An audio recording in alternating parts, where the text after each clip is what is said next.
If you wanted to take a trip to Dubai in the 1950s, there'd be no place for you to stay. There were simply no hotels.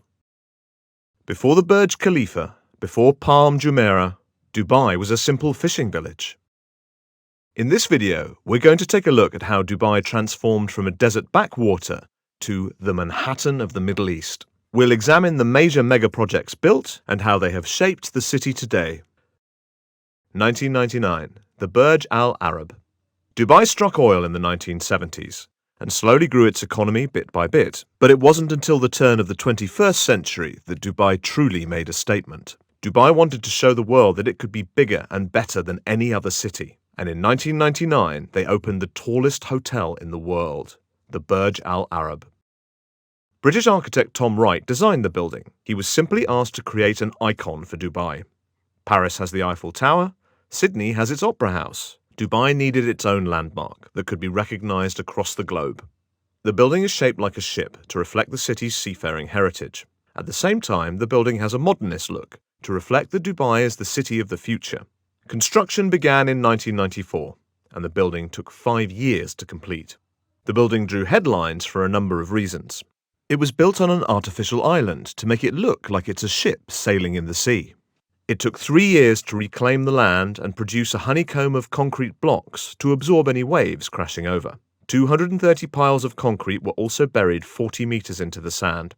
The building contained 70,000 cubic meters of concrete and 9,000 tons of steel.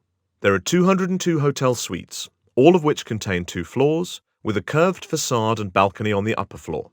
The hotel also started the trend of vanity projects. 39% of the building is made up of non-occupiable space. It wasn't about how many offices or apartments you could fit into a building. It was also about creating a building that looked amazing and was bigger than anything before.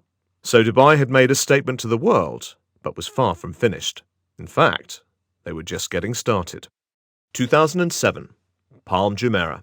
In the early 21st century, Dubai was drawing a lot of attention. The city wasn't just building massive buildings, they were building islands. The Palm Jumeirah was an incredibly unusual project.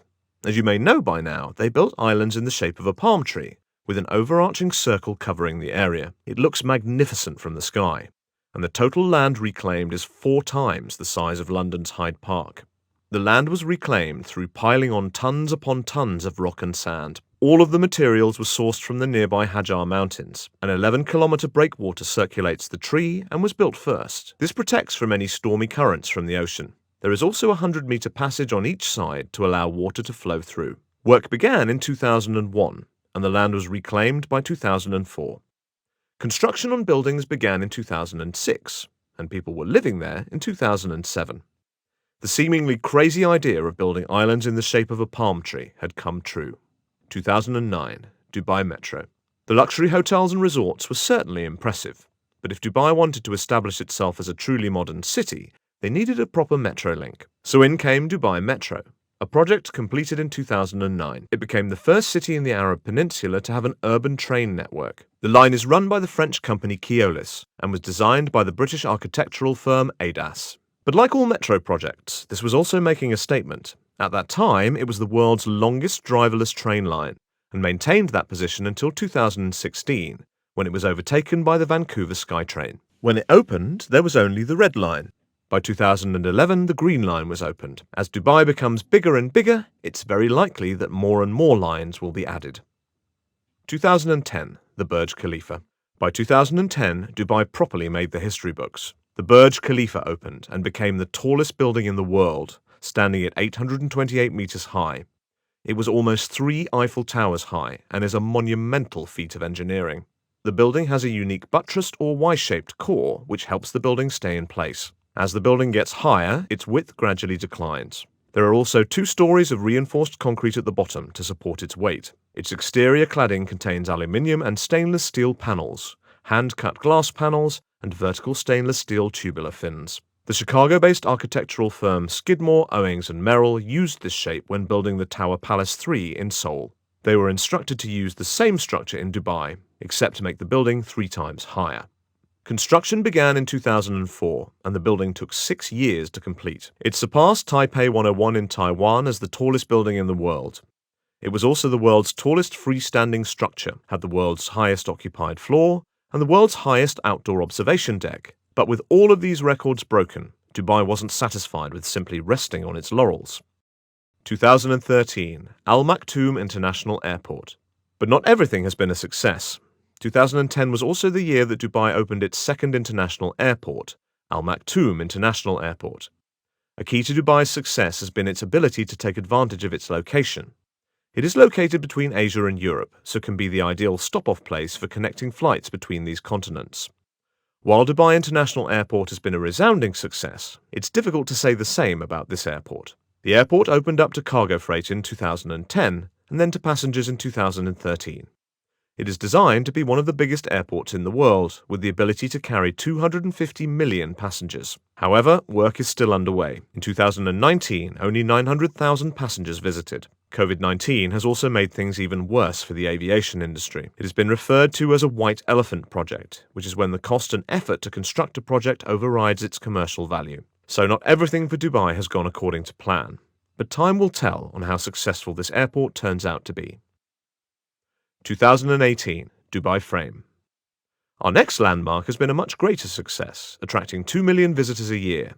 Erected in 2018, this is the world's tallest picture frame and is an amazing feat of modernist art. The idea of this landmark is that rather than creating something to look at in isolation, this sculpture actually puts the focus on Dubai and presents it like a picture. The structure is 150 meters high and 93 meters wide and connected by a 100-meter bridge. The facade uses 2,500 triple-safety multifunctional laminate glass modules in a yellow-gold color. On the ground floor is a museum detailing the history of Dubai, and a glass elevator will bring you to the top. The view at the top is incredible, as you can view Old Dubai to the north and New Dubai to the south. The landmark has been a tremendous success, but the architect behind the design is not so happy. Rotterdam-based architect Fernando Donis submitted the design for a competition organized by Dubai in 2008 and won the competition. He was awarded the prize money, but was then neither awarded the contract nor compensated for the construction of his idea. He then tried to sue Dubai for copyright infringement, but the legal system in Dubai only allows you to sue Dubai if they give you permission to sue them. So, despite their futuristic architecture, their legal system is a bit old-fashioned, to put it lightly. 2021, The Eye. Drawing inspiration from cities like London and Singapore, 2021 saw Dubai finish its first ever observation wheel. But it wouldn't be Dubai if they didn't build it slightly bigger than everyone else. This wheel is 250 meters high, whereas the London Eye is only 135 meters and the Singapore Flyer is only 165 meters. Eye in Dubai, which means Dubai Eye in Arabic, is situated on an island near Palm Jumeirah. On this wheel you can see the beautiful Palm Beach shape of the islands. There are 48 air-conditioned cabins on the ride, and it's a 38-minute journey. The wheel can take 1,750 visitors on one revolution. According to Mace Group, the wheel weighs 1,805 tons, which is roughly the weight of 4 A380 aircraft. It was lifted into position by two of the world's largest cranes. The structure contains 11,200 tons of steel, which is one-third of the iron used on the Eiffel Tower. Mega projects under construction. This brings us to 2022. Despite all of these amazing mega-projects behind them, Dubai never stops looking forward, as we'll see with these upcoming projects. One Zabil. Although this project isn't even completed yet, One Zabil has already broken records. It is set to become a mixed-use development for office and residential space. It also has the world's longest cantilever, which is a horizontal structure with support on only one end. This cantilever is known as the Link and is 226 meters long. The lever weighs 900 tons, and the final part of the structure was added over a 4-day period at a speed of 5 meters per hour. It is 100 meters above ground level and is expected to provide some amazing views. This building is expected to be fully completed soon and might even be open by the time you're watching this video. Meydan 1. Dubai has really built it all, so they eventually decided to build another city. This would be Dubai's biggest ever project, containing a massive shopping mall and the world's biggest indoor ski slope. But whether we will ever see this project come to light, time will only tell. In 2021, the developer of this project filed for bankruptcy. The plan was first proposed in 2013 and was quite simple. Build an entire city right next to Dubai. There would be a massive artificial lake separating villas. Then there would be Meydan Mall, which would have 600 shops, 100 restaurants, and a ski slope on top. Near the mall would be the Meydan 1 Tower, which is set to be the tallest residential building in the world. The project was agreed upon in 2015, with the entire project set to be completed by 2020. Construction was underway, but the deadline to build a city in 5 years proved too difficult.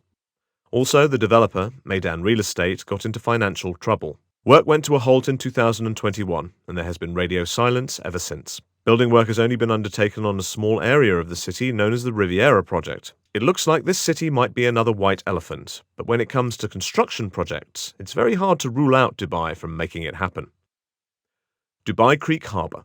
The most promising and exciting future project for Dubai is Dubai Creek Harbour. As we mentioned at the start, Dubai was once a simple fishing village, and this harbour is where it all began. To pay homage to its heritage, Dubai is redeveloping this harbour in a way that looks to the future but also celebrates the past. This area is built to emphasize outdoor activities, where you can enjoy the waterside views and engage in some alfresco dining. Expect to find a lot of amazing seafood restaurants there too. Future plans for the harbour include Dubai Square, a tech-driven retail centre. There is also expected to be Dubai's very own Chinatown. While a lot of Dubai tourism has been aimed towards the west, the city is now looking to the east and connecting ties with China and the rest of Asia. Despite being one of the most popular tourist destinations in the world, the city wants to attract even more. And that just about brings us to the end of our video. If you enjoyed this video, please give it a like. We're currently working on a number of exciting new videos, so please subscribe so we can keep you in the loop. Thanks for watching, and see you again soon.